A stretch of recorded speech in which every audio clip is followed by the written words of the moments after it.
Boa noite a todos.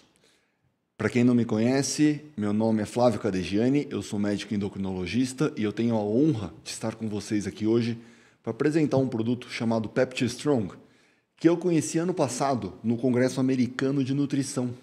Tá? Trabalhos apresentados pela Agora, vinha descobrir que era do fabricante e eu tive a oportunidade de ser convidado para ser speaker nacional deles através da demonstração do meu conhecimento da molécula e da minha reclamação de que não havia Pepti Strong ainda no Brasil.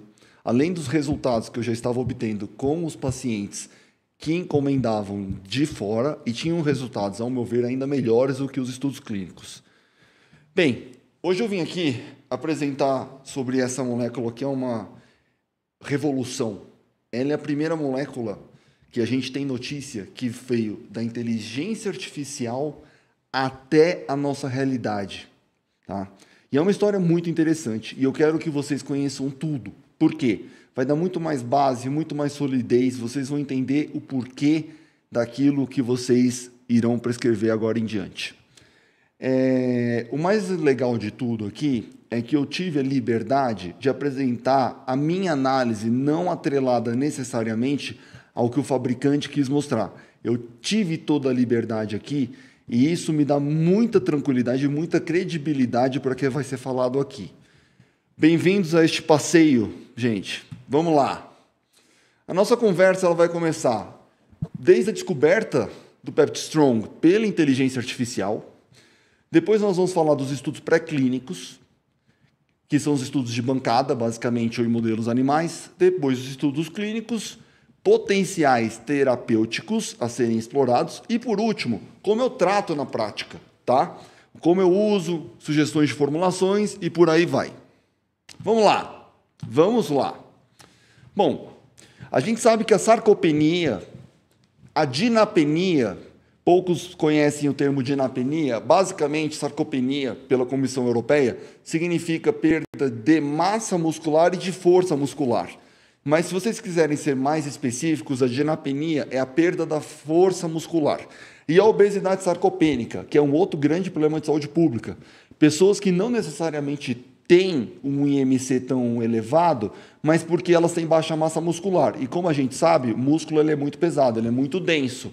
Então, a gente pode ter pessoas com sobrepeso pelo critério de IMC, mas o percentual de gordura é tão alto que ela é metabolicamente obesa. Tá? A gente sabe que esses aspectos influem não só na saúde global, mas também na função cognitiva, o crosstalk, a conversa entre os músculos e o cérebro, hoje se conhece mais do que nunca e é uma área, é uma fronteira a ser explorada. Eu vou apresentar um pouco aqui para vocês.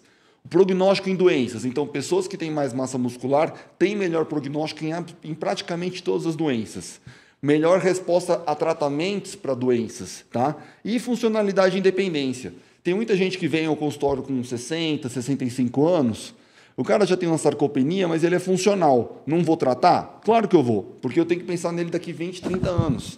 Ele é o cara que daqui 15, 20 anos vai acabar sendo acamado, vai gerar dependência. Nós temos que nos preocupar com o envelhecimento da população. E se a gente criar uma população de idosos dependentes, vai ficar inviável, não vai ter quem consiga cuidar deles. Alguma das intervenções já bem estabelecidas, eu trouxe aqui, é importante que se fale. Primeiro, o exercício resistido com força, né?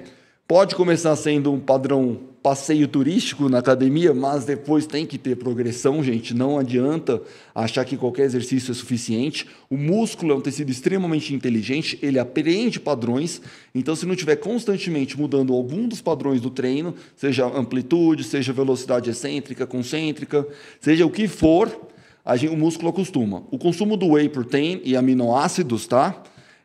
Creatina e ômega 3. Que tem, inclusive, meta-análise. Né? Meta-análise é o que a gente... Inclusive, tem meta-análise de meta-análises, que é o padrão, o nível de evidência mais elevado. Né? Mas a gente tem um buraco aqui. Que buraco que é esse? São moléculas que sinalizam para o anabolismo muscular e, secundariamente, para outros benefícios, que vocês vão entender que talvez nem o fabricante tenha se dado conta. Tá? Eu faço questão de ter essa minha independência na hora de contar. que não sejam hormonais, tá? Tem pessoas que têm contraindicação ao uso de hormônios, e a gente sabe, por exemplo, pessoas com câncer, principalmente se for hormônio dependente, câncer de próstata, câncer de mama, hormônio sensitivo, tá? Para estrogênio, por exemplo, a gente não faz usualmente imunohistoquímica para testosterona, para receptor de androgênios em câncer de mama, mas pode ser. Então, a gente precisa de solução para tratar a sarcopenia, tá? E muitas pessoas já estão na utilização de todas as outras ferramentas e elas atingem um platô aquém daquele esperado. Vamos lá. Da onde vem o PeptiStrong? De onde surgiu esse produto, gente? A história dele é extremamente interessante. Primeiro, eu queria que vocês entendam como foi que é feita essa análise, para que serve a inteligência artificial. Gente, até hoje, a gente faz tudo, sempre fez na base do empirismo, na observação clínica. Olha, parece que aquele fitoterápico, parece que aquela substância, existe uma plausibilidade de melhorar. E aí você vai testando in vitro, in vivo, clínico, etc. Só que nesse vai testando, a gente sabe que de centenas de moléculas, uma chega em fase humana. E de 20 em fase humana, uma chega à comercialização em média. Então, é muito gasto com muita pesquisa para pouco resultado. A inteligência artificial pega todo o nosso banco disponível, tá? E você tem múltiplas inteligências artificiais, e ela ajuda a predizer quem vai responder. Então, ela economiza muito essa etapa. Então, o que nós teremos agora em diante é um crescimento exponencial de moléculas com alta eficiência. Eficiência, assim, que com pouco elas conseguem agir bastante, e com isso também com eficácia. Gente, como que funciona isso? É muito legal, muito, muito. Eu fiquei muito entusiasmado ano passado. Eu me achava um lobo solitário no deserto do entendimento da inteligência artificial para a descoberta de substâncias. E eu quero já trazer de antemão uma outra pergunta, uma outra questão. É seguro?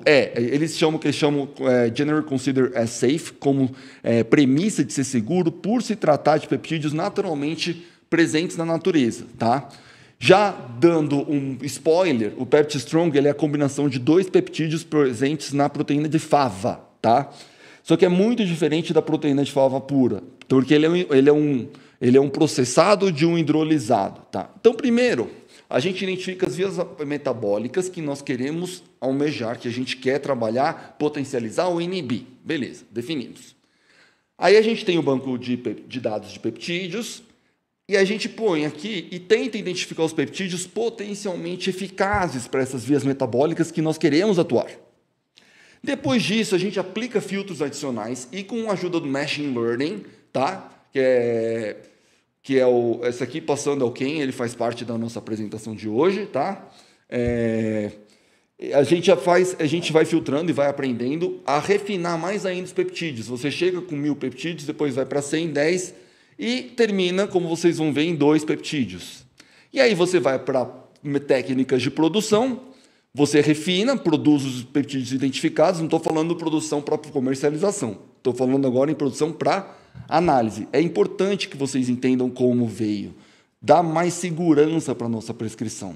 E aí, feita análise in vitro e in vivo, e depois testes em humanos, e por último, a comercialização, a produção em larga escala e a comercialização, tá? Aqui é um slide da própria fabricante, é mais ou menos aquilo que eu expliquei para vocês, só que está bem mais bonito, obviamente, mas fica um pouco mais difícil de entender do que nessa etapa mais simplificada, né? E aí, da onde que veio, gente? De múltiplas hidrólises, eles pegaram algumas espécies, tá, da fauna. Então, vejam que nós estamos falando de um peptídeo vegano, do vegetal. Estou aqui quebrando minha cara, afirmando que um peptídeo advindo de um vegetal é superior a peptídeos advindos de animais, né? Então, para quem acredita, como eu, que como um todo o perfil de aminoácidos de proteínas animais tende a ser melhor, mas aqui vocês vão ver que não atua exatamente como anabólico direto, necessariamente. Então, de todas essas espécies, o NPN1, que é o Natural Peptide Network 1 das Vicia faba, que é a proteína de fava, mais especificamente o HL, Psy, SPSPQ e o TICPACT, que eu chamo assim, são os 2 peptídeos descobertos pela inteligência artificial. Aqui é um resumo, tá? Isso aí foi publicado em 2021, onde eles colocam de Peptide Unlock, onde você destrava os peptídeos com esses potenciais, você caracteriza, analisa a bioatividade, a bioacessibilidade, a biodisponibilidade, e aí você analisa a estabilidade no plasma humano. Então, tudo isso é importante, gente. O que eu quero mostrar para vocês? Não é que ele veio da inteligência artificial e foi produzido. Achamos bonito no computador e vamos ali. Não. Ele só direcionou quem a inteligência artificial acreditava ser eficiente, mas a gente cumpriu todas as etapas. Essa é a beleza da ciência, gente. E ainda por cima, a gente tem a grande vantagem da segurança, tá? Vamos falar um pouco dos estudos pré-clínicos, tá? São 2 os principais estudos pré-clínicos. Esse aqui foi publicado em 2021 e esse aqui foi publicado ainda em 2020, tá? Eles mostram aspectos próximos e eles, inclusive, se reproduzem alguns dados, como vocês vão ver, tá? Bom, o primeiro é esse daí de 2021, que ele trouxe um resumo importante, assim, do que era importante, mostrando que realmente a inteligência artificial tem a capacidade de identificar peptídeos eficazes, tá? E que eles mostram eficácia de acordo com o que foi predito, tá? A gente também conseguiu predizer a sobrevivência de gestão gastrointestinal. Era uma grande discussão, por exemplo, acerca do colágeno, né, que nós tínhamos, se ele era digerido ou não. Eu enxergo o colágeno muito como um fornecedor de glicina e prolina, que são aminoácidos não essenciais, mas muitas vezes em quantidade insuficiente, né? E propriedade de estabilidade. Vamos falar dessa estabilidade? Eu vou dar minhas opiniões aqui em conjunto com vocês, tá? Bom, a absorção, eles passam muito bem, só que a absorção intestinal do HL-PSY-SP-SPQ me parece ser maior do que do TIG-PACT. Só que e a meia-vida do HL-PSY, ele é aqui de 1 hora e do outro é 16 minutos. Ah, é baixo, então tem que tomar inúmeras vezes ao dia. Não, gente, isso aqui é o do básico. A gente não está vendo a resultante clínica. A gente tem que lembrar que existe toda uma cadeia, tá, gente? Então, não se baseie nisso aqui para ir. Não precisa tomar de 2 em 2 horas, pelo amor de Deus, tá? E a gente vai ver que, a despeito dessa suposta não absorção intestinal, na verdade, é que esse tem uma altíssima absorção intestinal. Não é o que o TIG-PACT não tenha absorção intestinal. Tanto que a gente vê o reflexo clínico de ambos, porque cada um delas tem uma função diferente. Vamos lá. Olha que interessante isso aqui, gente. Resumindo, o HL-PSY-SPSPQ, ele tem uma ação de aumento da fosforilação do S6, que é um aumento do mTOR. É uma sinalização, é um marcador de síntese muscular, de construção muscular. Enquanto que o TIG-PACT diminui a expressão de TNF-alfa, um marcador de inflamação, nos macrófagos. Ah, mas precisa de inflamação para crescer. Sem inflamação, sem músculo. Sim, mas não. Como assim? A inflamação intramuscular, talvez com a interleucina 6. O uso daqueles anti-inflamatórios que atuam em tudo quanto é lugar podem atrapalhar de fato, mas quando a gente tem uma inflamação subclínica generalizada, ela atrapalha a absorção e eu vou mostrar isso para vocês mais adiante, gente. Tá? Então, depende de qual inflamação, onde. Por exemplo, a própria interleucina 6, gente, depende do receptor onde ela atua e com quem ela atua, ela pode ser anti-inflamatória, inflamatória, ela pode ser benéfica ou pode ser maléfica. Olha que interessante, gente. Quando a gente vai analisar a fosforilação S6, a gente vê que à medida que vai acrescentando a concentração do NPN1, tá? O NPN1 é o Peptide Strong, tá, gente? É o nome que a gente usou científico aqui da combinação desses 2 peptídeos. Ele chega a aumentar em 200% em relação ao não tratado. E uma demonstração aqui é o efeito dose dependente. Isso não foi muito dito no estudo, eu fui trazendo características que não foram descritas pelos autores, mas que chamam atenção, porque quando você tem um efeito dose dependente, você fortalece a hipótese da eficácia, tá? E aí aqui eu chamo uma atenção para uma outra coisa. Olha a insulina aqui como atua bem. Gente, insulina é altamente anabólica para o músculo, isso é conhecido, mas na dose mais alta do Peptide Strong a gente chega próximo. E será que a gente não poderia ter um sinergismo aqui? Até porque os mecanismos são diferentes, aqui atua em GLUT4. Pode ser, hipótese. Para que eu estou falando isso? para a gente pensar nas formulações e nas nossas prescrições na prática clínica, tá, gente? Só para feitos de comparação, tá? O batendo palma vai assustar o microfone, para dar um gás em todos vocês aqui. Aqui eu estou fazendo uma comparação direta. Enquanto do PeptiStrong nós temos um efeito dose dependente aqui da ação do mTOR, quando a gente vai olhar aqui os inibidores Bowman-Burke, se vocês quiserem saber mais sobre eles também, eles têm vários estudos mostrando que esses inibidores atuam positivamente na construção muscular. E a caseína, na mesma concentração, você olha que ele fica ali perto dos 100, 100 e poucos %. E quando chega em altíssima concentração aqui, 110. Quando você vem aqui no PeptiStrong de 200, nós estamos falando de nível de diferenças gritantes, tá? Então não dá nem para falar, in vitro tudo funciona. Concordo, muita coisa funciona. Mas me explica a diferença. Ou seja, a gente pode predizer que a eficácia ao vivo vai ocorrer. E ela ocorreu quase que milagrosamente, na minha opinião, e vocês vão entender o porquê. Bom, aqui um pouco mais de estudos pré-clínicos, aqui para vocês verem. Na concentração de 0,05 micrograma, nós temos aqui quase 150% em relação ao basal. E o que eu quero chamar a atenção aqui, muito superior ao whey, numa dose numa concentração 100 vezes maior. Tá? Aqui não há o que se falar em anabolismo direto, porque a gente não está fornecendo aminoácidos suficientes para anabolismo de forma direta. A gente tem o whey numa concentração 100 vezes maior, pior do que o PeptiStrong. Aqui, gente, é outra coisa que eu queria chamar a atenção, tá? Você tem aqui um modelo que a gente usa com supressão do músculo com dexametasona, tá? E à medida que você vai aumentando a concentração do PeptiStrong, você vai reduzindo a expressão dos genes de atrofia muscular, tá? Então a gente vê nitidamente aqui, ó, tá vendo aqui dex é de dexametasona. Claro, você não consegue suprimir 100% porque a dexametasona é um glicocorticoide muito potente, mas você consegue reverter parcialmente os efeitos de atrofia muscular. Então você consegue inibir os genes de atrofia muscular. E isso, inclusive, ajuda a explicar um achado que não foi descrito abertamente por eles, que é uma redução da diferença de resposta a alguns exercícios, tá? Aqui, mostrando uma área muscular do sólio, faz parte dos estudos pré-clínicos, isso aqui é muito interessante, gente. O que acontece? Aqui a gente tem o controle, tá? O modelo Murino controle. Esse aqui, o veículo controle, é o que teve atrofia do sólio por imobilização, ficou parado, ficou imobilizado.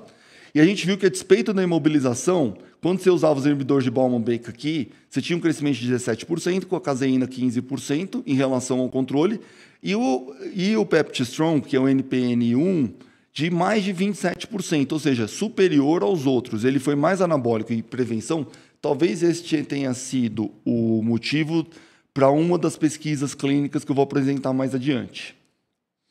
Então, aqui a área muscular do sólio, a gente conseguiu prevenir uma perda, a gente conseguiu prevenir uma atrofia de mais de 50%, ou seja, mais da metade da atrofia que ocorreria por conta da mobilização, por exemplo, aqui neste modelo, não ocorreu dado o PeptiStrong, tá?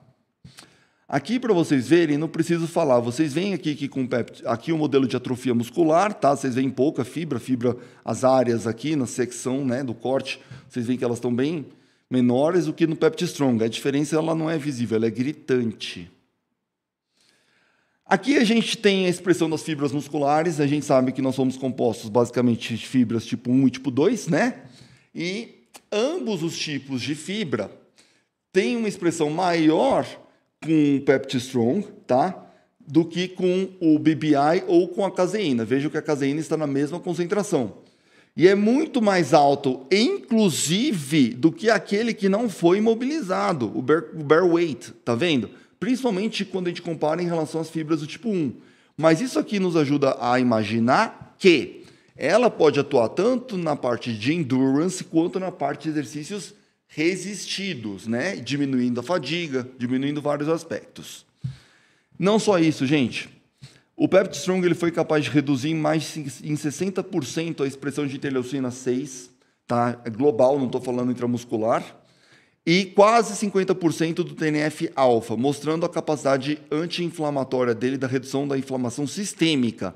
Não é aquela inflamação necessária para a construção muscular. Interessante aqui também, chamando a atenção, que teve uma possibilidade de... só uma coisa importante para vocês entenderem, essa inflamação ela foi induzida por lipossacárides, tá? Que é bem conhecido. É um método de inflamação muito bem estabelecido. Houve um Q de dose-resposta, tá? Ela começou a estabilizar a partir de 0,05, mas teve um Q de dose-resposta aqui. E um aumento da biogênese da mitocôndria em mais de 50%, gente. Então, o que eu quero dizer aqui? A gente tem um aumento da construção mitocondrial com PeptiStrong. Eu acho que a gente tem muito o que explorar dessa molécula, dessa combinação de dois peptídeos, tá? Eu acho que a gente ainda conhece pouco, a gente ainda está subexplorando. Bom, em resumo, gente, a gente está falando do NPN1, né, que é o Natural Peptide Network 1, que é a combinação de dois tipos de peptídeos, tá? Que mostra uma confirmação da miogênese, da geração de massa muscular confirmada por diversos métodos, diversos tipos de marcadores, né? E na combinação de aumento do mTOR e redução do TNF-alfa, redução da perda muscular quando em desuso, aumento da expressão de ambas as fibras, tipo 1 e 2, e supressão dos genes de atrofia muscular, isso me aumenta a possibilidade de resposta nos estudos clínicos. Então, o que nos resta foi realizar tais estudos. E aqui estamos. Vamos aos estudos clínicos. Bom, primeiro estudo deles, publicado em setembro de 2022, foi um estudo em homens e mulheres. Foi um estudo mais preliminar, embora eu achei que ele tenha sido bem feito. E eu quero mostrar alguns aspectos para vocês, que vocês entendam as peculiaridades dos estudos e o porquê que eu preciso falar dessas peculiaridades. Gente, já passou da hora da gente só falar, é legal, funciona, eu vou prescrever. Vocês precisam entender o que vocês estão prescrevendo, o que os estudos quiseram demonstrar. Vocês não precisam entender de métodos estatísticos, nós não precisamos chegar nesse nível de profundidade, tá? E a despeito de ser hoje uma apresentação supostamente bem comercial, ela não é muito longe de ser uma apresentação comercial. É uma apresentação para conhecimento, para essa jornada, tá? Bom, o que aconteceu aqui? Eles compararam PeptiStrong com aminoácidos, tá? 2,4 gramas de PeptiStrong por dia, com aminoácidos não essenciais, tá? Mesma quantidade. Então, não se consegue atribuir a aminoacidemia poderes do PeptiStrong. Outra coisa, gente, 2,4 gramas não são 2,4 gramas por quilo de peso por dia, são 2,4 gramas ao total. A capacidade de anabolismo de 2 gramas de proteína sozinha, perdida lá, ela beira o nulo, tá? Então, qualquer ação que seja, não é por anabolismo, vocês vão entender o porquê, é por outro motivo. Para piorar, por exemplo, você tem até, às vezes, um perfil pior de qualidade de aminoácidos, por ser vegano, né? Que a gente, os aminoácidos em si, eles têm um perfil pior. Os resultados desse estudo, gente, só deixando claro, né? Foi um estudo foi mulheres, pessoas rígidas, homens e mulheres, foi quase que um estudo piloto, tá? Bom, isso que eu quero chamar a atenção de vocês, tá? Síntese muscular. Esse estudo foi feito para avaliar síntese muscular, ponto. Ele foi feito para isso, ele foi registrado no repositório de estudos clínicos com esta finalidade, e ele cumpriu muito bem seu papel. Olha que interessante. Em repouso, dos 7 aqui que foram avaliados, de quem usou o PeptiStrong, 5, mesmo em repouso, 5 tiveram aumento da síntese muscular e 2 queda. Enquanto que aqueles com aminoácidos otimizados, 5 tiveram queda e 3 aumento. Já no pós-exercício, olha isso, gente. Enquanto que no grupo controle, não é nem placebo bem, né? É um controle quase que ativo, porque são aminoácidos. Você tem, dos 8 aqui, você tem 4 Aqui é que teve um N1 a menos, tá? No repouso, teve uma perda da análise, mas aqui no pós-exercício, você teve 4 que responderam e 4 que não responderam, ou seja, você tem uma grande variabilidade da resposta, tá? Enquanto que no Pepti Strong, todos aumentaram quase que drasticamente a síntese muscular, ou seja, primeiro ponto importante, a supressão daqueles genes de atrofia muscular, possivelmente, é uma hipótese minha, pode anular os efeitos de atrofia muscular em determinada parcela da população, diminuindo essa variabilidade de resposta ao treino, ou seja, todos passam a responder, tá? Então ele me garante. Então realmente aqueles que têm mais dificuldade de ganho de massa muscular, pode ser que o Pepti Strong venha corrigir e equalizar essa diferença. Quando a gente vai para os números brutos aqui, a gente vê que em de repouso, você tem um aumento de 0,016 versus 0,004. Você tem um aumento de 400% da síntese, tá? E em pós-treino, a síntese, obviamente, ela acontece de qualquer maneira, mas ela ainda assim ela é mais de 20% mais alta. Qual que é a mensagem científica do fato de mesmo em repouso ter? Que o consumo não precisa depender do timing do treino, gente, tá? Aí vieram com a seguinte hipótese, tá?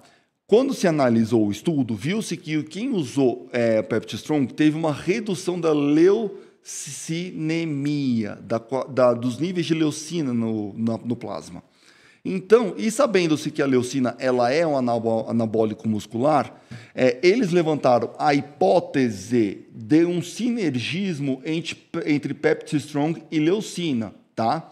Sabendo-se que leucina atua na síntese muscular por vias distintas daquela do Pepti Strong, tá? A via principal pelo qual o Pepti Strong, imagina-se que gera a síntese muscular, é distinta daquelas da leucina. Então, elas combinando fazem sinergismo. Sinergismo é 1 mais 1 dando 3. Isso é confirmado? Não. É hipótese. Mas mal não faz. Com certeza, em adição, algum grau de adição eles têm. E na minha prática, eu combino com leucina, como vocês vão ver. Aqui é o segundo estudo, que eu chamei de Recovery, tá? Ele foi publicado em fevereiro agora de 2023, tem um ano. E ele mostra a redução da miostatina e também a mudança do perfil da expressão de miocinas. Miocinas são aquelas proteínas, ou vamos chamar de citocinas, produzidas pelos músculos, tá, gente? Então, isso aqui é interessante. Isso aqui foi estudado em população masculina, tá? Só para vocês entenderem, é interessante, a população masculina ela é mais fácil de ser estudada porque ela é, em geral, homogênea. A população feminina, nós temos muitas variáveis. A gente sabe que, a depender da fase do ciclo, a mulher responde melhor ou pior. No final da fase folicular é a fase que ela melhor responde. Então, depende da fase do ciclo que ela está, ou se ela está em anticoncepcional, ou se ela está em menopausa. Então, a população feminina ela precisa ser subdividida para um melhor estudo. Aí, como que é o desenho desse estudo, gente? Bom, primeira coisa importantíssima, era quem consumia suplemento não podia participar do estudo, ou seja, o Pepti Strong que lutasse sozinho para dar resultado. O sinergismo ali estava proibido, mesmo a gente pensando nessa possibilidade. O que me causou estranheza, porque ele, como um sinalizador, como vocês vão ver, eu já estou estragando aqui, estou dando mais um spoiler, ele atua, ele precisa de alguém, ele precisa do substrato para que ele consiga efetivar aquilo que ele está sinalizando da síntese muscular. Bem, aqui é o screening, aí no dia 0, depois do screening, fatores de inclusão e de exclusão que eu vou apresentar, começa a se dar 2,4 gramas de Pepti Strong ou placebo, tá? O placebo é um placebo mesmo, é uma celulose microcristalina, tá? Aí se dá por 14 dias, o cara treina normalmente. Aí ele treina no dia 14, tá? E depois ele vai treinando, aí depois ele vai avaliando depois do dia 14 até 72 horas após, tá? Testes físicos, exames, etc. Como vocês vão ver aqui adiante. O que chama a atenção aqui que o treino era só de 1 a 3 vezes por semana e os participantes tinham que não poder estar usando qualquer suplementação durante o período. Em particular, aquelas que são baseadas em proteína. Então, ele não podia consumir aquilo que ajudaria o Pepti Strong a construir, né? também sem creatina, etc. Resultados. Bom, primeiro resultado que chamou muita atenção aqui, gente. Você teve uma baita de uma recuperação na performance. Obviamente, depois de um treino mais extenuante, o treino que eles fizeram naquele dia 14 foi um treino muito intenso, e a pessoa que estava no placebo, ela não recuperou até 72 horas, tá? Então, quando a gente estuda a área sobre a curva, que é um cálculo, a gente vê que a recuperação foi a redução da performance em 48 horas, e em especial 72 horas, foi muito melhor no grupo do Pepti Strong. A ponto de, em 3 dias, ele já estar performando melhor do que no dia do teste. Ou seja, o cara melhora com 3 dias usando o Pepti Strong, e sabendo que ele não melhoraria sem aquilo. Então, a gente vê uma baita diferença, tá? Lembrando, de novo, o Pepti Strong, 2,4 gramas por dia, lá foram dados em forma de 5 cápsulas pela manhã, sem relação com o treino, não é capaz de induzir qualquer melhora assim isolado. O que aconteceu aqui para o cara melhorar tão rápido, ou até mais do que como ele estava no dia 14, no dia do teste? Bom, aqui tem uma questão interessante, né? Como a gente falou, o pico, né, teve esse aumento em relação ao outro. A recuperação também foi 54%, a velocidade da recuperação foi muito mais rápida, tá? Então, aqui são mais dados, formas de vocês entenderem como eles conseguiram recuperar muito rapidamente. Fazer um treino extenuante teve uma redução importante, teve um impacto muito menor, houve uma redução do impacto na redução da performance. Isso aqui é muito interessante para atletas, por exemplo, que vão performar uma série de jogos, ou então vai ter uma série de treinos específicos, perto de um pré-season, pré-temporada, mais perto de uma temporada, ou então que está numa fase mais intensa, parece que ele ajuda bastante. E aí, como a gente falou, né, essa redução, isso aqui é um slide da própria indústria, tá? Comparando essa melhora da performance em relação ao placebo, de mais de 50%, mostrando claramente a vantagem dele. Não só isso, a gente tem um cálculo de fadiga muscular que também se mostrou ser estatisticamente significante, favorável ao NPN1, que é o Pepti Strong comparado ao placebo. Você vê que o placebo mal consegue... Primeiro, o placebo cai muito mais do grupo do Pepti Strong, e o Pepti Strong tende a recuperar mais rapidamente, tá? Aqui eles explicam como que é o índice de fadiga, mas basicamente a gente vê que já tem o grupo do Pepti Strong tem 36% menos fadiga 48 horas depois, e essa diferença na fadiga se torna ainda maior 72 horas após o exercício, tá, gente? E aí vem minha pergunta, né? 2,4 gramas de proteína, como eu já falei aqui umas 2, 3 vezes, aceita um chá? Esse aqui não tem Pepti Strong, mas eu já comecei a tomar. Tá no outro chá, mas não é esse. Ele não é capaz de imprimir tantos resultados. Então, o que aconteceu que o Pepti Strong levou a tanto resultado?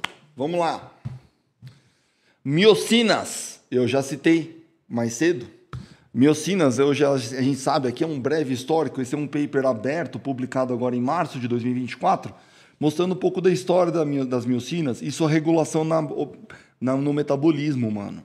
As miocinas, elas são cruciais, o músculo é crucial para o corpo. A gente jamais era para ter falta de massa muscular. O corpo sem massa muscular é um corpo doente, gente. Por quê? Porque as miocinas liberadas pelo músculo, que são miocinas liberadas pelo músculo, é quase uma redundância, mas existem diferenças na qualidade e na quantidade de miocinas a depender do estímulo, porque a liberação de miocinas depende do quanto de massa você tem e do quanto você exerce com essa massa. Elas atuam desde questões mitocondriais, metabolismo da glicose, do tecido adiposo, conversam com o fígado, com o pâncreas, conversam com todo mundo, gente. Aqui é um pouco mais das respostas do exercício, como que o exercício induz a mudança das miocinas, mas a gente vai chegar especificamente o que acontece aqui no nosso estudo. Bom, vamos lá. Eu trouxe os dados assim de gráficos mesmo lá da publicação. A gente tem aqui lembrando, o vermelho é sempre o Peptide Strong. A gente tem uma redução de FGF21. A gente tem uma ausência de aumento de miostatina. Isso é sensacional, gente.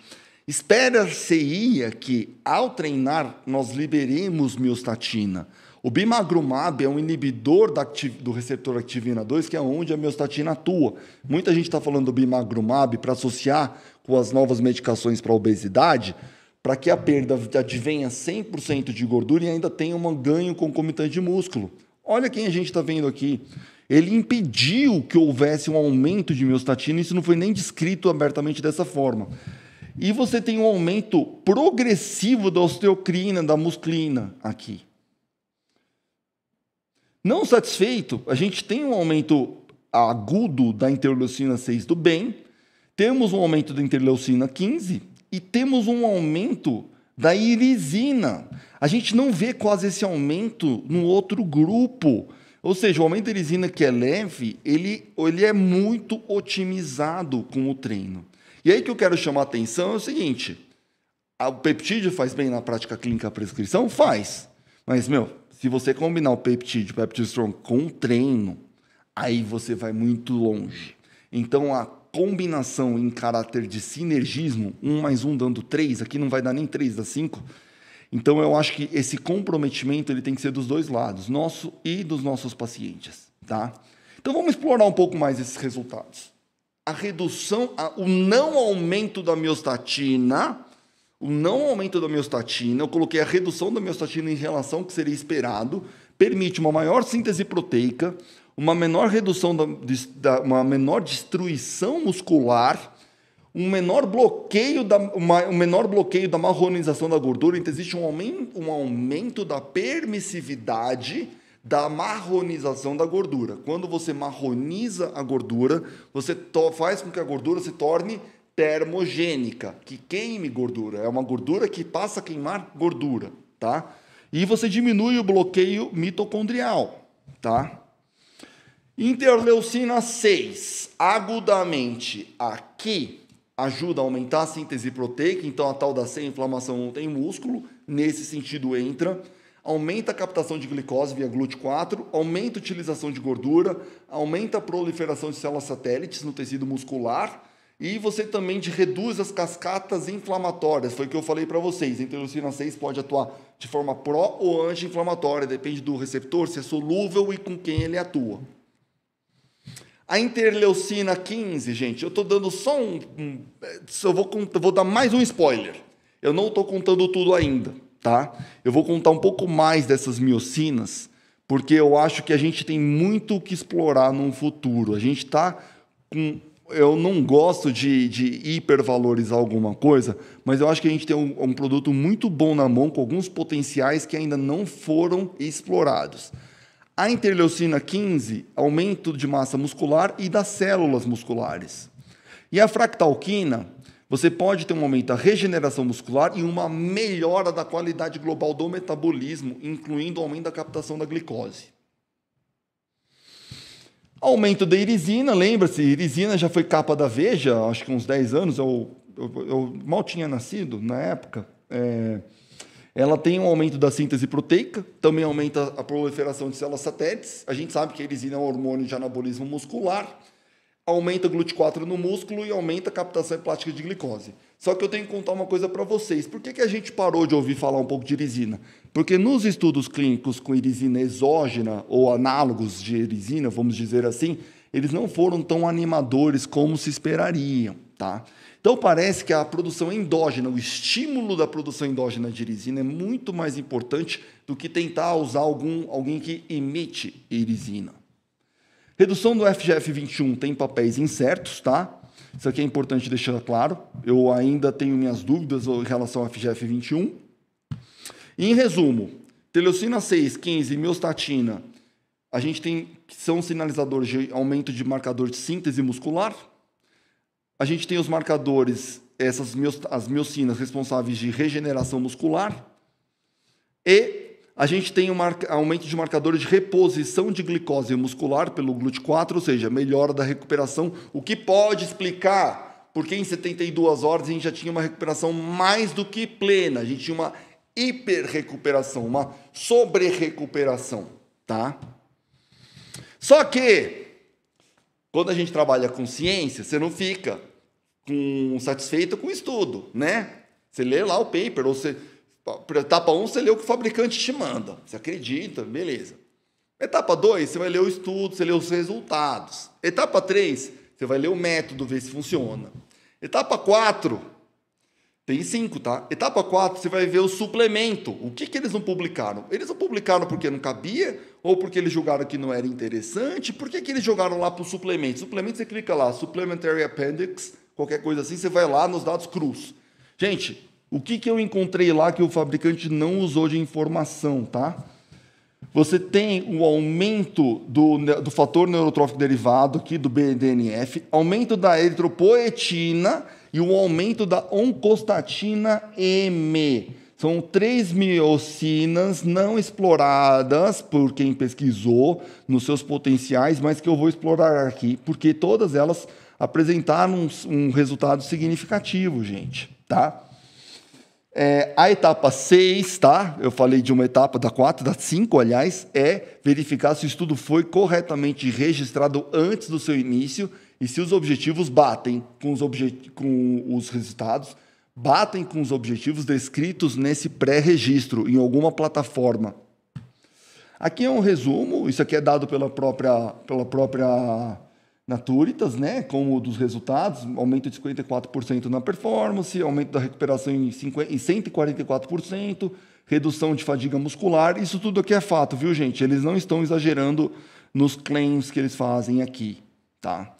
Vamos agora para o terceiro estudo, imobilização mais remobilização. Gente, esse aqui foi o mais recentemente publicado, tem pouco menos de um ano. Existe uma burrice aqui, tá? Eles pegaram 3 semanas e eles queriam que tivesse hipertrofia muscular com 3 semanas. A hipertrofia muscular acontece em médio e longo prazo. Eu não sei de onde eles tiraram da cabeça que eles iam conseguir. Então, óbvio que ele vem dizer, não aumenta tamanho muscular. Eu falei, se tivesse aumentado o tamanho muscular em 3 semanas... Gente, mas a pessoa tomou anabolizante, ela ganhou. Gente... Se a pessoa tomou anabolizante 4 semanas e ganhou, ela tira, ela perde. Na realidade, ela não ganhou hipertrofia de tamanho real, tá? Ela enche e desincha. Ali tem uma série de acontecimentos, mas não é o ganho estrutural real que fica, tá? Isso é uma outra conversa de como que o músculo se consolida. Então, aqui eu achei inadequada essa análise de tamanho muscular em curto prazo, tá? Então, é o que eu chamo de típico gol contra na ciência. Mas... ainda assim, ele mostra um aumento de síntese muscular, que é o que interessa no curto prazo. Isso que eu achei o mais legal, tá? Bom, aqui a gente tem um pouco do estudo. O que foi feito aqui? Gente, é muito interessante. Eles pegam pessoas saudáveis e mobilizam a perna como se a pessoa tivesse quebrado, ela fica parada a perna, tá? Ela fica parada, tá? E depois, isso por 7 dias, uma semana. Depois ele passa 2 semanas recuperando, tá? Aqui não foram 2,4 gramas, foram 20 gramas de Pepti Strong. Só que, por outro lado, o comparador não foi placebo, foi um comparador que a gente chama de comparador ativo. Foi o whey, tá? Em ambos os casos foram dados 10 gramas 2 vezes por dia. E o coitado do Pepti Strong não podia ter ninguém combinando, mais uma vez. Só que eu quero chamar uma atenção. Vocês vão falar para mim, mas 20 gramas de Pepti Strong já tem bastante aminoácido, então é por conta do aminoácido, então não faz diferença. Pera lá. Vamos lá. Você tem ligeiramente mais proteína no whey do que no Pepti Strong. Você tem muito mais leucina no whey do que o Pepti Strong. E leucina é um sinalizador para anabolismo muscular. Você tem mais de 40% a mais de aminoácidos essenciais no whey em relação ao Pepti Strong. E você tem muito mais glutamina também no whey. Gente, por quê? É esperado porque a proteína de origem animal tende a ter um perfil de aminoácidos melhor do que o perfil de aminoácidos de proteínas de origem vegetal. Então você tem uma grande desvantagem para o Pepti Strong quando se fala do Pepti Strong como direto anabólico, para aporte proteico aqui, né? Aí você não podia tomar whey, não podia tomar ômega 3, né? Nada de fazer um grupo que combine os dois, né? Enfim, nada de fazer um grupo que combine com alguma amilopectina, com algum carboidrato de rápida absorção para liberar insulina, nada disso. É só o Pepti Strong tinha que sinalizar, fazer o milagre de pôr a glicose para dentro, construir com a proteína não sei de quem, com tudo, tá? Beleza, vamos lá. O que aconteceu nessa história toda? Para piorar, ó, eu batendo aqui na minha empolgação, eles eram quase uns subnutridos do ponto de vista proteico, tá, gente? Eu vou lá, eu sou aquele cara chato, o autista que fica, quando eu vou para congresso, não adianta querer falar comigo, que o meu hiperfoco eu fico lá vendo. Eu sou aquele cara chato que faz as perguntas. Gente, eu vou falar uma coisa para vocês. Está muito fácil eu criticar aqui o estudo, mas eu não estou criticando a qualidade. É muito difícil você desenhar antes e imaginar todos os aspectos. Eu já conduzi muito estudo clínico como pesquisador principal, PI, né? Então eu sei que é fácil. Não é fácil conduzir um estudo com todas as nuances. E você vai percebendo as questões e você vai corrigindo. Mas aqui tem um aspecto importante. Todas as questões são vieses conservadores, falam contra. Ou seja, se deu resultado é porque era para dar resultado. E aí, com essa leitura mais detalhada, eu entendi por que na prática clínica, pelo menos com os pacientes que já estavam usando, eu tive resultados melhores do que eles apresentam aqui. Consumo proteico aqui, nenhum grupo chegou a 1,3. E hoje a gente sabe que a Sociedade Internacional de Nutrição Esportiva recomenda pelo menos 1,6 gramas por quilo por dia de proteína, que coincide com o resultado do meu estudo, do estudo EROS, da síndrome de overtraining. Para quem não conhece, hoje tem até o livro, tem o livro publicado em 2020, coincide exatamente com essa mesma, tá? E aí, quando eles foram receber as refeições padrões, essas refeições padrões tinham 16% de proteína tão somente, gente. Ou seja, proteína era o que faltava aqui para eles. Eu acho que isso é de extrema relevância, gente, tá? Resultados. Primeiro, no período de imobilização, tá? Durante a imobilização, em tese, se não teve grandes ganhos de massa muscular, beleza. Houve uma não inferioridade em relação ao whey. O que eu quero dizer não inferioridade? Não é só importante que ele seja melhor. Eles muitas vezes tratam aqui como competição. Eu vejo muito o sinergismo. Mas ter uma não inferioridade em relação ao whey já é muitíssimo bom, porque todas as demais proteínas veganas tendem a ter uma inferioridade em relação ao whey, tá? E outra coisa, o Pepti Strong ele já vem como peptídeo, ele é mais fácil de digestão. Algumas pessoas não digerem bem. Então, supostamente, não houve diferença durante aquele período de 7 dias de imobilização, tá? Na síntese muscular.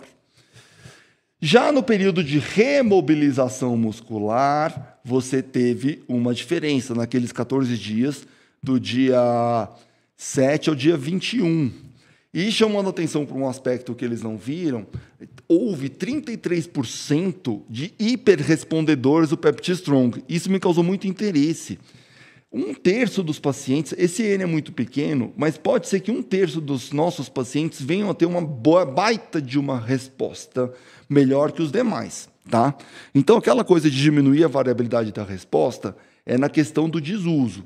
Mas no paciente que treina, pode ser que a gente tenha excelentes respondedores aqui, tá? Só que aí vamos para falar de recuperação plena. Baseline aqui é o dia 7. Olha isso, gente. Em 14 dias, depois de 7 dias imobilizada, lembra? A perna ficou imobilizada. Com 14 dias, o grupo que usou Pepti Strong, comparado com whey, eu não estou comparando com placebo, teve uma recuperação plena, enquanto o grupo do whey não teve uma recuperação plena, mesmo com um perfil de aminoácidos pior, tá? E teve um aumento de 4 vezes a síntese muscular da perna que estava imobilizada, que estava remobilizando. 4 vezes. Quando a gente vai analisar aqui o percentual que responde versus não responde, na síntese, praticamente todos do grupo do Pepti Strong, 93% responderam, enquanto que 57% só do grupo do whey respondeu. Ou seja, aí vem aquela que eu falei do desuso, que que essa variabilidade de resposta não é em relação a responder mais ou menos, mas você corta a variabilidade genética associado à atrofia muscular, daqueles genes de atrofia muscular, que provavelmente reflete nesse impedimento dessas pessoas que no outro grupo tiveram uma redução da síntese muscular. Então a gente não é uma homogeneização, mas a gente pelo menos equaliza na direção de ganho muscular, tá? Eu acho que existe uma hipótese, essa correlação sobre a qual eu estou falando aqui, tá? Para massa muscular, não deu tempo, ao meu ver, então eu testo essa crítica. Mesmo com pior aminoácidos, ela não foi inferior ao whey. Olha que interessante. Então a gente tem um peptídeo vegano. Em último caso, você encara com uma proteína vegana que tem um perfil melhor do que possivelmente que as demais, a despeito de uma não comparação head-to-head, direta, né? Só que aí eu venho aqui e trago um questionamento em cima do que o estudo apresentou. Será que não houve diferença no tamanho muscular? Está lá no título da pesquisa, do estudo publicado, que não houve. Mas quando a gente vem olhar aqui, no período pré-imobilização, ali no dia zero, não tinha essa diferença estatística, tá? Só que no pós-imobilização e no pós-recuperação, dia 7 e dia 21, eles passaram a apresentar diferenças estatísticas. Então eu me questiono se realmente não foi uma questão mais de um artifício estatístico, mas com certeza tem alguma tendência à diferença, tá? Pode não ter sido captado estatisticamente. Olha que interessante, gente. Você tem uma redução da creatina fosfoquinase, o que denota um aumento da recuperação. Além disso, um achado que só está no texto, mas que não encontrou, você tem um aumento da creatinina com o PeptiStrong em relação ao grupo do whey. Ah, faz insuficiência renal. Não, gente, pelo amor de Deus, nós estamos falando de creatinina, pessoas que estavam treinando. É muito provável que essa creatinina venha a ser um marcador de massa muscular ou construção, tá? E não de função renal aqui, tá?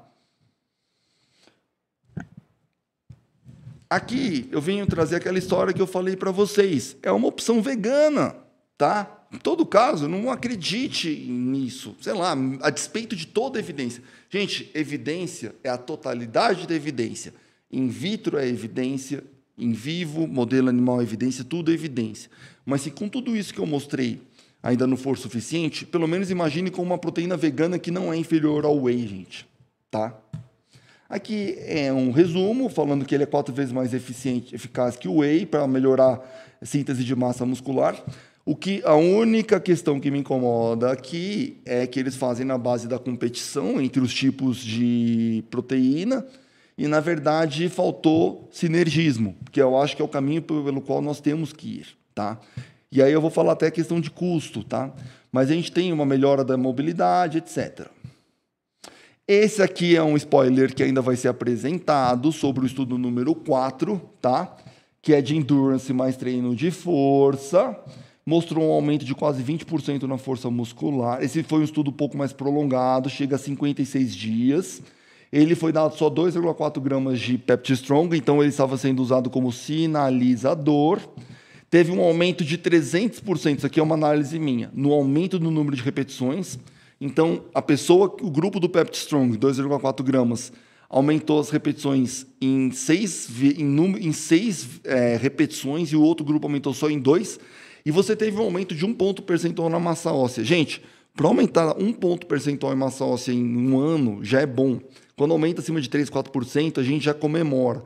1% em 8 semanas é muita coisa. O que está fazendo esse achado fortuito, então que a gente chama de serendipitous, achado serendipitoso, vem do anglo-saxão, um achado fortuito, ao acaso, benéfico, tá? Por que será? No próximo slide, não estava previsto na aula, entre aspas, mas eu, na minha inquietude, resolvi fazer uma análise de risco de viés, tá? Eu já fiz revisão sistemática para meta-análise, peguei os 3 estudos clínicos até hoje apresentados, não considerando esse quarto, e analisei o risco de vieses aqui. Aquele primeiro estudo foi o que não tinha nenhum problema de falta de dados, etc. Só que qual que é o problema? Tá, aqui está escrito porque estou fazendo uma revisão sobre a molécula independente. Todos os vieses do estudo que eu analisei, eu sou extremamente crítico, não crítico de detonar. O que eu analiso é o seguinte: esses vieses, eles afetam as conclusões? Afetam. Contra o PeptiStrong. Então, esperaríamos que os resultados fossem ainda melhor e, por isso, esses achados tendem a subestimar os benefícios do PeptiStrong. Esse aqui é um texto meu, tá? Vocês podem jogar para testar plágio aí na internet, esse aqui é meu, tá? O risco que a gente põe a ferramenta do risco de viés, então eu acho que a gente tem na prática clínica resultados melhores do que nos estudos até hoje, tá? Agora vamos falar um pouquinho de fronteiras terapêuticas, tá? Me deram 1h30, é um grande perigo me dar 90 minutos para falar, gente. Então vamos lá.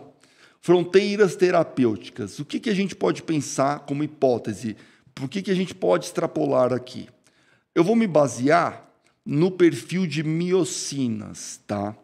Por quê? Porque tem miocinas que dependem da amplitude de liberação para exercer seus benefícios. Primeiro, redução de miostatina. É bonitinho, aumenta a massa. Gente, é muito além.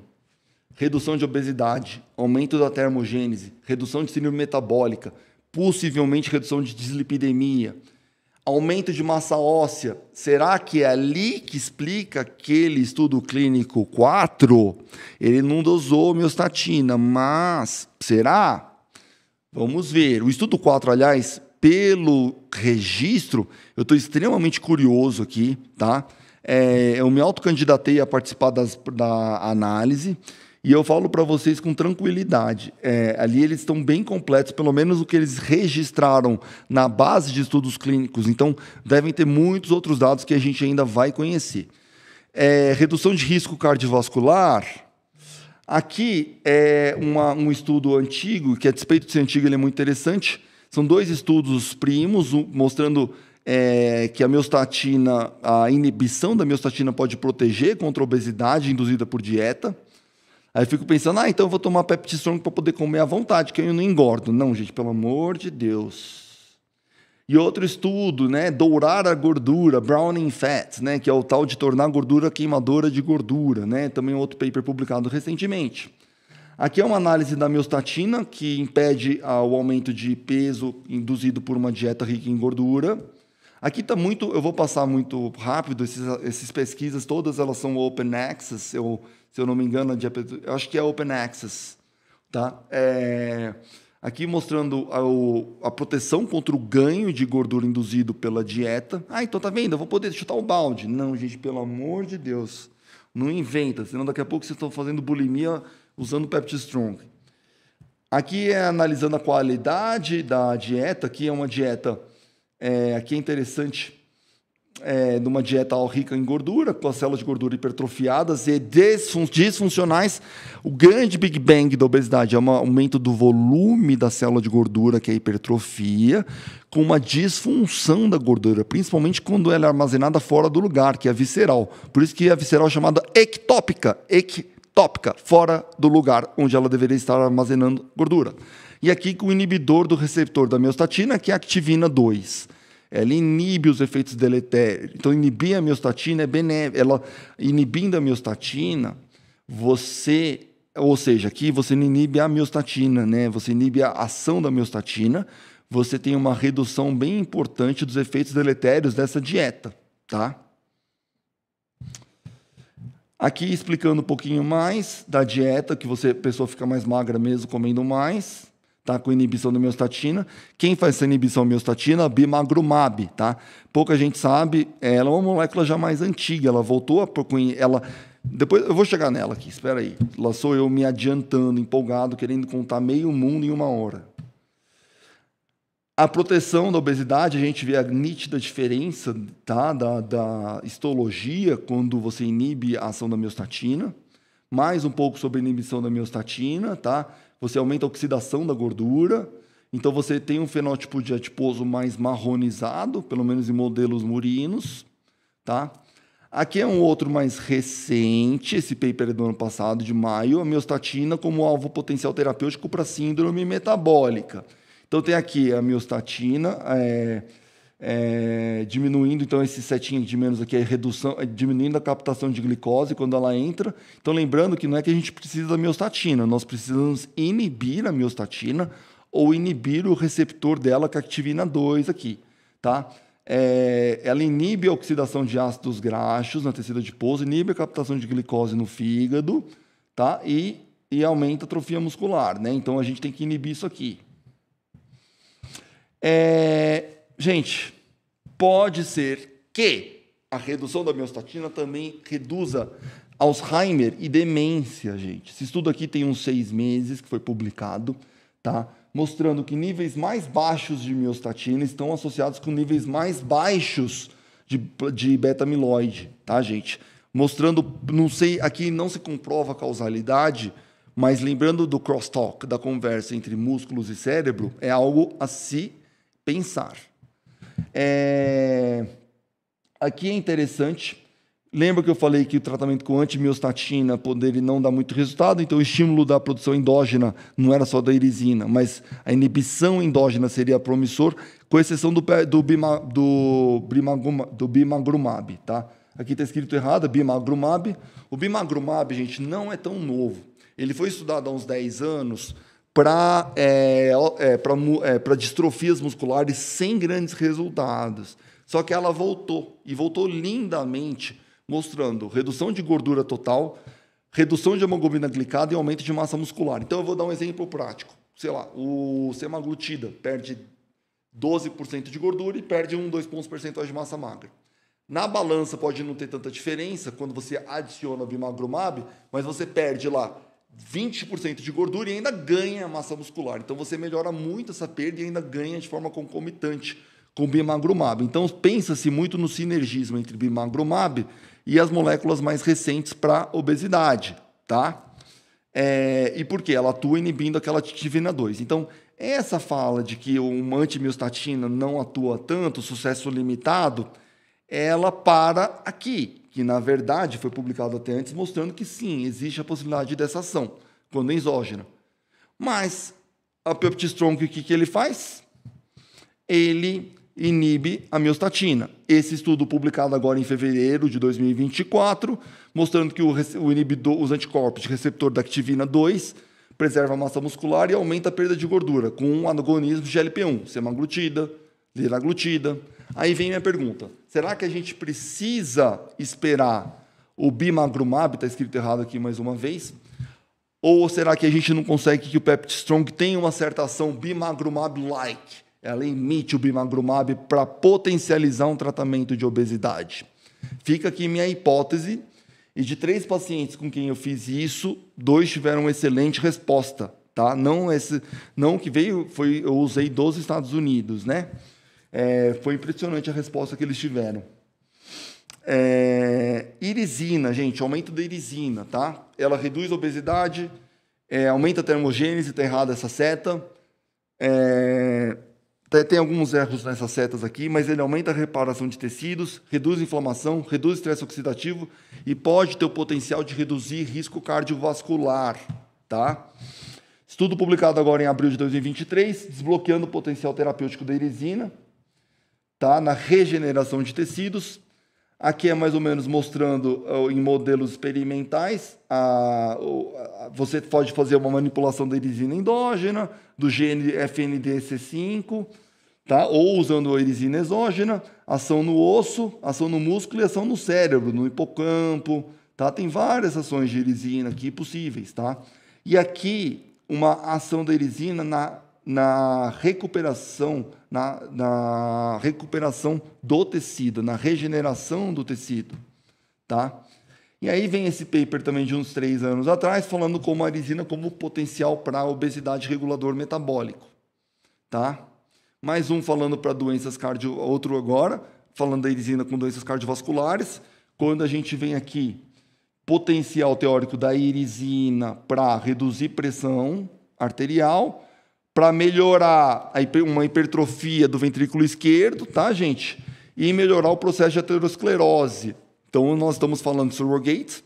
Lembrando que se a irisina endógena induzida por um peptídeo que ocorre naturalmente na natureza, com um perfil de segurança cuja premissa é muito bem estabelecida, não há que se esperar grandes evidências para se pôr em prática na ausência de alternativas terapêuticas, né, gente?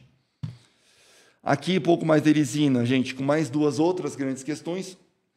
Paper falando da supressão de câncer. Aqui foi analisado câncer de pulmão, de pâncreas, tá? E aqui a gente analisando na plasticidade neurológica e memória, tá? E inibição da acúmulo de gordura, tá? Aqui só voltando. Ela tem uma redução da adipogênese mesmo. O que está errado aqui é a termogênese. Ela aumenta a termogênese, tá, gente? Bom, supressão interleucina 15. Lembra que eu falei da interleucina 15? Aumenta a interleucina 15, que bonitinho, aumenta a proliferação de células satélites. Vai além, gente. Supressão tumoral. Supressão de tumor via ativação da imunidade. Aumento da neurogênese. Quando você usa agonistas de interleucina 15, você tem redução do tumor, assim como redução de metástase, tá? E você tem um aumento da interleucina 5 em respostas a... Esse aqui é um paper publicado no início desse ano, aqui, quer dizer, publicou em 2023, saiu na edição 3 de janeiro de 2024. Esse aqui é 2017, mostrando que interleucina 15 aumenta a construção muscular, tá? Aqui é um paper falando de todas as miocinas, foi publicado agora, dia 15 de abril, tá? Aqui é atualização 24 horas por dia, 7 dias por semana, por isso que a gente vai trazer o que tiver de muito novo sempre, tá? E ele analisou todos e ele concluiu que a interleucina 15 é das que tem estudos com melhor qualidade, mostrando que desencadeia efeitos anabólicos no músculo e pode reduzir a inflamação sistêmica. Será que isso explica por que o PeptiStrong atua naquele jeito? Boa pergunta, gente. Interleucina 15, para imunoterapia como câncer, esse estudo aqui é do ano passado, ambos são desse ano passado.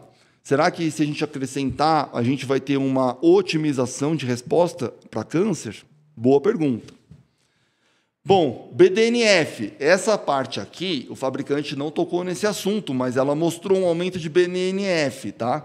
Ele é um fator neurotrófico, então é esperado que você aumente neurogênese, plasticidade, aumento do volume do cérebro e hipocampo, aumento de função cognitiva, redução de Alzheimer, de demência, de depressão, possível tratar melhora de resposta para terapias para doenças neurológicas, neurodegenerativas, psiquiátricas. E, além disso, pode reduzir apetite, obesidade, glicemia, insulina e aumentar a termogênese. Só, tá? Mas ele estava lá no suplemento, ele não estava no estudo em si, mas ele foi uma miocina analisada. E eu trago isso para vocês. Eu acho que nenhum outro país do mundo ainda enxergou o PeptiStrong com esse olhar do BDNF que nós estamos olhando aqui agora. Só que o BDNF só funciona mesmo quando ele tem níveis mais elevados, tá? Os picos é que interessam. E quanto maior o pico, maior o benefício. O que acontece com o PeptiStrong?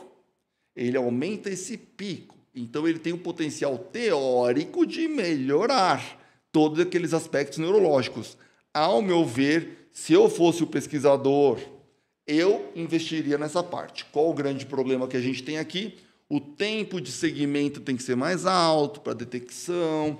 É muito caro você conduzir um estudo para detectar tais benefícios dos quais eu estou falando aqui. Mas eu acho que a gente pode partir da premissa da balança da bioética de pessoas que não têm seu issue addressed, né, abordados suficientemente, não têm alternativas, e lançar mão de alguma coisa que é pluripotencial. Vocês já viram que o PeptiStrong tem um pleiotropismo a perder de vista, tá? Aqui do BDNF, função cognitiva, é uma revisão abrangente, tá? Isso aqui foi publicado tem um pouco menos de um ano. Aqui é um cérebro treinando, né? Então, assim, mostrando o efeito do BDNF muscular no cérebro. A gente está aqui falando da conversa, do crosstalk entre músculos e cérebro. Uma revisão de 20 anos, últimos 20 anos também do ano passado. O exercício, a melhora da depressão através da atividade física pode ser mediada por BDNF. Então, será que aquelas pessoas que estão tratando depressão com atividade física, que é um excelente antidepressivo, poderiam potencializar o efeito antidepressivo combinando com o Pepti Strong? Fica uma possibilidade, tá? Então, depende da intensidade, como eu falei para vocês. Então, é desejável que essa intensidade seja aumentada. Vocês devem estar muito cansados, sinto muito, porque hoje é dia de aprender. Fractalquina, gente. A fractalquina atua principalmente aumentando o BDNF, e ela aumenta no Pepti Strong, tá? Diminui a inflamação quando você tem uma dieta rica em gordura e pode diminuir o apetite. Então, mais um aqui para ajudar a gente. Aqui mostrando que ela pode ser um agente anti-obesidade. Então, quando você tem uma dieta rica em gordura, mas você tem um knockout da fractalquina, ou seja, você não tem como ela agir, o peso vai lá para cima, mas quando você tem a fractalquina agindo, o peso não sobe tanto, o cara come e não encosta. Então, vem a gente fazer bulimia, comer para não engordar. Tá? Esqueçam isso aqui, ó. Mas a ingestão de comida diminui. Então, diminui tanto o peso, possivelmente partemente atribuível à redução da ingestão calórica. Tá? Aqui uma dieta hiperpalatável, falando um pouco da sinalização da fractalquina. Então, a relação mais aqui, eu estou entrando na área da obesidade, da relação de alimentação, etc. Oncostatina M, que estava lá, perdida, a última analisada, ela aumentou. Ela importa? Por que será que ela importa? Só porque ela aumenta a queima de gordura, melhora o metabolismo da glicose, ela é cardioprotetora, ela é angiogênica, ela pode reduzir câncer e ela pode melhorar até síndrome de ovário policístico. Só por isso, gente, só. Tá? Esse estudo desse ano, de fevereiro, mostrando que ela pode ajudar muito mulheres com síndrome de ovário policístico, tá? Então, o Pepti Strong, como sinalizador indireto, óbvio, você não vai encontrar um análogo de oncostatina M, tá? Mas, quem sabe, o Pepti Strong pode ter esse papel, tá? Aqui, falando na atuação dela no metabolismo da glicose também, tá? Só para vocês terem uma noção.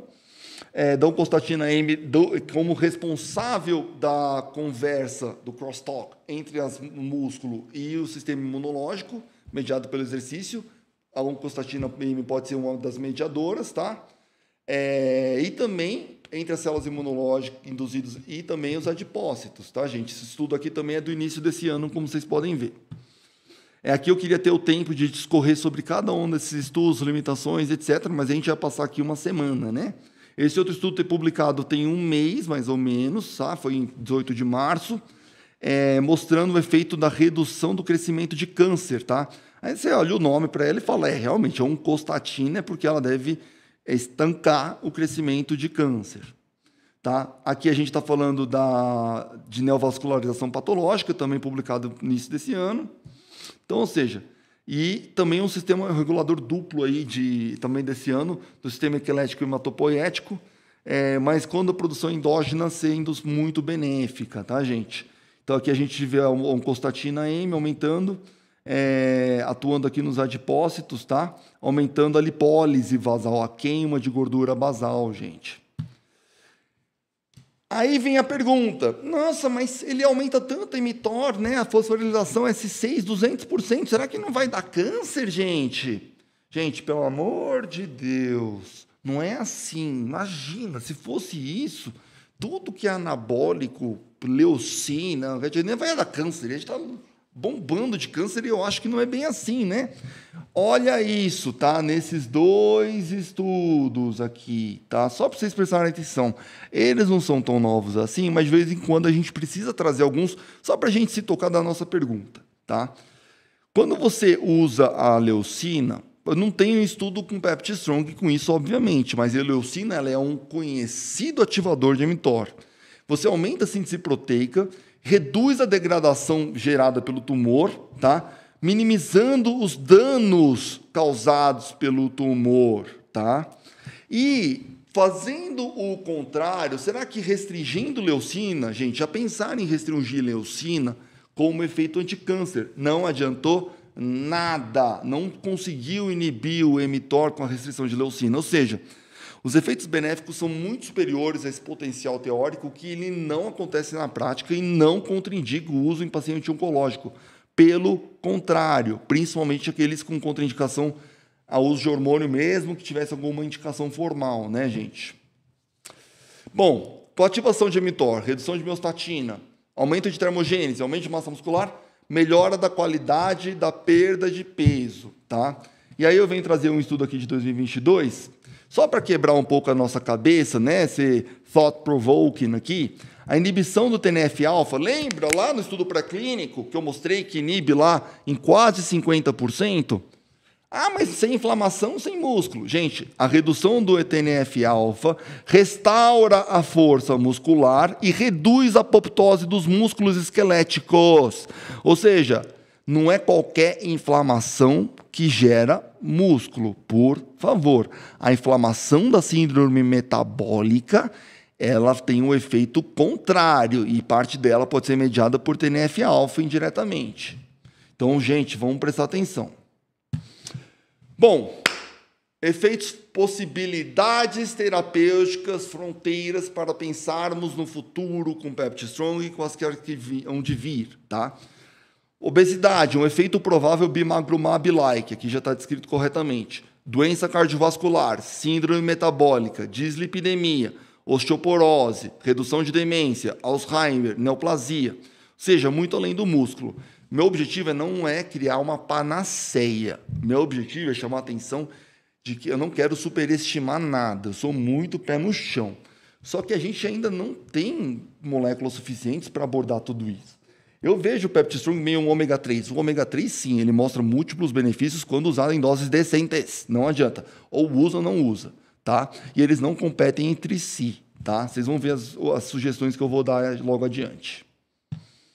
Aqui é um estudo, aquele que está em preparação, deve ser aquele estudo lá do 4.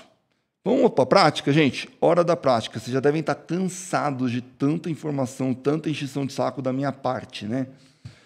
Gente, como que eu trato aqui? Então, eu vou dividir aqui um pouco para vocês entenderem. Já está no final, tá? Me deram 1h30. A Cláudia me deu 1h30, eu falei que seria um perigo para vocês. Bom, primeiro, foco no sinergismo, foco na combinação, tá, gente? Talvez porque eu trabalho com doenças mais complexas, né? Eu pesquisei síndrome de overtraining, foi meu doutorado, tá? Posso ter orgulho de dizer que foi a maior pesquisa em síndrome de overtraining no mundo, tá? A gente descobriu mais de 40 marcadores para overtraining, e overtraining se mostrou ser uma síndrome altamente complexa. Por ter trabalhado, ter liderado várias pesquisas em Covid-19, que também tinha uma fisiopatologia complexa, eu venho aqui clamar pelo poder do sinergismo, da combinação, tá? Então, eu vou usar o núcleo sinalizador. O que é núcleo sinalizador? Núcleo sinalizador é um núcleo que sinaliza para os músculos crescerem, não um crescimento direto, tá? Na combinação aqui do PeptiStrong, a gente pode usar orolitina A, que lá fora é chamado de Mintopir, tá? Que é um pós-biótico, então a gente não precisa necessariamente esperar melhorar a microbiota intestinal. Só 40% das pessoas produzem urolitina A de forma minimamente significativa. Então, ela já é um pós-biótico, ela já é um produto. Enquanto você melhora, você não precisa esperar melhorar. Além disso, a gente tem um problema adicional. Eu vou dar uma palestra no Congresso Brasileiro de Nutrologia sobre a resiliência da microbiota intestinal. Você tenta melhorar, melhora, você para, ela piora de novo. Então, em vez de a gente ficar nisso, a gente já vai para o urolitina A. O TWK, que é um probiótico. A ocitocina pode dar um pouco de massa muscular, gente. Ácido fosfatídico e ursólico teve alguns resultados mistos, tá? Como para anabolismo muscular, mas eu acho que ele pode atuar em combinação. Altas doses de DHA, EPA e coenzima Q10 e possivelmente cromo também para otimizar a captação de glicose para construção. No núcleo constructor, tá ele, né? Mas isso aqui então a gente usa aqui o núcleo sinalizador e aí você precisa do núcleo construtor, ao meu ver, para conseguir que os sinalizadores tenham seus tornem efetivos os seus efeitos que eles sinalizam, né? O whey, você vai do concentrado, aí eu chamo a atenção. Se a pessoa tiver uma restrição de custos, ela pode trocar um whey por um whey um pouco, entre aspas, pior, pode ser o concentrado, para ela comprar o PeptiStrong. Ao meu ver, vale a pena trocar um whey melhor por um whey pior e o PeptiStrong. Até o Yo-Whey, tá? Que é um whey, é um tipo de processo de hidrólise de isolamento também, de isolação, a isolation do whey, que aumenta a aminoacidemia em relação ao próprio whey hidrolisado isolado usual. até 100 gramas por dia, né? Aminoácidos essenciais, que são os próprios, já por conta da biodisponibilidade, é muito maior. Creatina nos seus formatos, leucina, os estudos recentes mostram que o whey acrescido de leucina tem potencial anabólico muito maior. HMB, colágeno pode ajudar, principalmente na prolina, que cai no pós-treino, e na glicina. Glutamina, amilopectina ou então algum outro açúcar de efeito rápido. Sugestão pós-treino, que, gente, não, assim, a gente usaria altas doses de Pepti Strong, até 100 gramas. Como assim, 100 gramas de whey? Meu Deus, isso é muito whey. Leucina, que eu já falei que tem benefício. Gente, esse estudo aqui, publicado no final do ano passado, eu já estou meio que já falei dele, então acho que todo mundo conhece. Eu fui descobrir que poucas pessoas conhecem. A gente presumia que depois de uma certa quantidade de proteína, o anabolismo ele chegava num platô. Não adianta nada tomar 2 doses, porque o efeito de anabolismo para. Gente, até 100 gramas, pelo menos, o efeito ele continua aumentando linear. Então, ele aumenta o potencial anabólico e o tempo de anabolismo, tá? Então, isso é muito interessante. Se for em leucina marcada, fenilalanina marcada, com carbono 13, tá? Imagina esse com uma sinalização bacana de um Pepti Strong aqui, gente. O problema é tomar 100 gramas de whey, né? Mas eu venho aqui exatamente para quebrar paradigmas, tá? E eu vou contar para vocês, no meu doutorado, até 4,5 gramas por quilo por dia de proteína também não encontrou limite, tá? Isso está publicado lá de uns 6, 7 anos atrás. Ninguém prestou atenção, mas pelo menos esse estudo vem reproduzir o que a gente encontrou. A urolitina A, gente, eu não vou falar muito dela, mas basicamente em vários tipos de estudo mostrou que ela aumenta a força e massa muscular, ele é um pós-biótico e tem um quê de dose dependência, ou seja, quanto mais melhor, o que reforça a hipótese da eficácia, tá? E ela é extremamente segura, tá? Ela tem também efeitos que vão muito além, isso aqui foi uma revisão publicada em outubro de 2023, eu acho que esse aqui nem o pessoal da Sovitar tem, tá? Eles me mandaram alguns, só que eu sou o chato de galocha, faz pesquisa independente, né? Aqui tem os efeitos aqui de crescimento muscular, qualidade muscular, performance, tá? Síntese e redução da degradação muscular. E tem mais um monte de efeitos diretos e indiretos, através do ácido elágico, né? Também tem efeito anti-inflamatório, antioxidante, endurance, redução de fadiga, também é outra panaceia, né? Mais outros milhões de efeitos, tá? Aqui alguns feedbacks, tá, gente, dos usuários do Pepti Strong. Practical, esse aí é o patient's voice, a voz dos pacientes. Não importa, claro que importa, gente. É placebo, gente. Mesmo que seja aqui, embora a gente tenha visto que não. É importantíssimo ouvir como eles se sentem. É isso que a gente tem no nosso dia a dia na prática. Eles falam que eles se sentem melhores, mais recuperados, estão sentindo mais energia, melhor recuperação, sentem diferença no corpo. Eu achei muito interessante esses feedbacks, tá, gente? E é mais ou menos o que eu tenho visto. Dicas de formulações, tá, gente? Eu chamei isso aqui de músculo todo dia, aquele cara que não tem muito tempo e não precisa tomar tanto assim. Fiz uma combinação aqui com 2,4 gramas de Pepti Strong, glutamina, creatina um pouco, HMB, colágeno, leucina, aminoácidos essenciais. Eu também gosto dos aminoácidos essenciais, urolitina. O problema da urolitina A é o custo, que é bem mais alto, tá? Aqui é músculo otimizado para tomar 2 vezes por dia, então eu chego a 20 gramas de Pepti Strong, 20 gramas de glutamina, 10 gramas de creatina, porque na realidade aqui você multiplica por 2, né? Altas OG, ômega 3, HMB, eu pus esses 3 tracinhos porque aqui nós temos o núcleo construtor e aqui embaixo a gente tem o núcleo sinalizador, apesar que o Pepti Strong estaria mais aqui nos núcleos sinalizador, tá? Um mega pós-treino, isso aqui acho que fica inviável para nós no dia a dia, mas pelo menos tirando o whey que pode tomar separado, eu coloquei 20 gramas de Pepti Strong, 50 gramas de proteína, 15 de leucina, 15 de aminoácido essencial, 10 de creatina, aqui dá mais ou menos a 100 gramas de proteína, tá? Mais um mix de carboidratos, tá? 10, 10, 10, 10. 10 de manose, 10 de ribose, 10 de amilopectina, 10 de destrose e mais 1 miligrama de cromo, tá? Ousado, mas é seguro. Muscle Builder Kit All Day. O que é isso? É uma combinação que eu preparei, que eu desenvolvi para aquele cara que quer ganhar músculo, mas que aí você não vai tomar esse item 2 com o 3, senão também já fica muito exagerado. Aqui dá 40 gramas de Pepti Strong, eu não acho que faça mal, mas pode fazer mal para o bolso aqui, né? O de baixo, o outro já vai fazer mal para o bolso pra caramba, mas vale a pena, gente. Aqui seria um sachê para tomar 2 vezes por dia, ele é uma combinação das doses adaptadas desse segundo com o terceiro, gente. Aqui também a gente visa alguns outros cenários, imobilização e prevenção de atrofia. Nesse aqui eu pus uma dose mais alta do Pepti Strong, coloquei para tomar 2 vezes por dia conforme nós vimos no estudo, só que o defeito do estudo, ao meu ver, foi a falta do sinergismo e da presença, inclusive era fator de exclusão, né, de outras fontes proteicas. Combinei com a creatina, com a leucina, eu gosto da leucina pelos resultados dos estudos mais recentes. Para a sarcopenia, eu coloquei aqui uma subdivisão, 3 vezes por dia, tá, um pouquinho de creatina. E para o vegano, eu coloquei uma dose também como proteína, combinando com proteína de ervilha.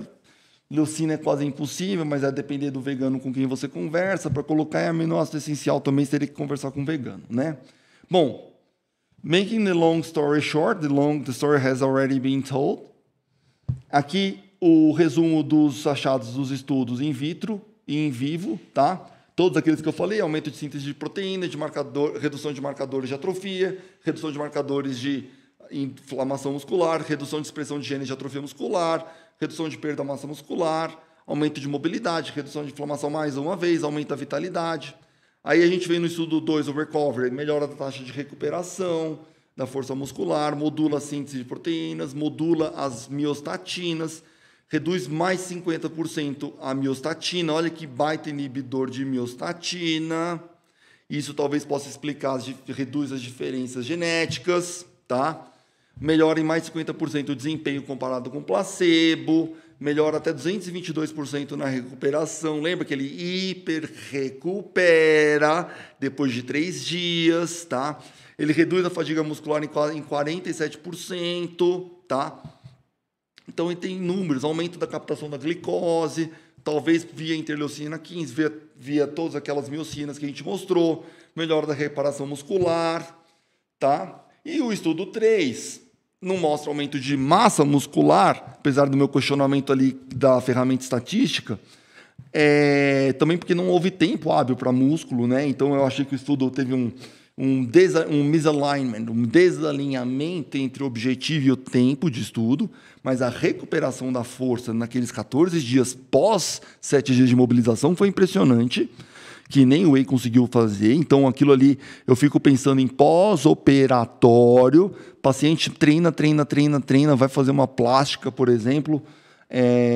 Eu acho que para preservação de massa muscular e para recuperação pós-reinício, eu acho que é uma excelente hipótese.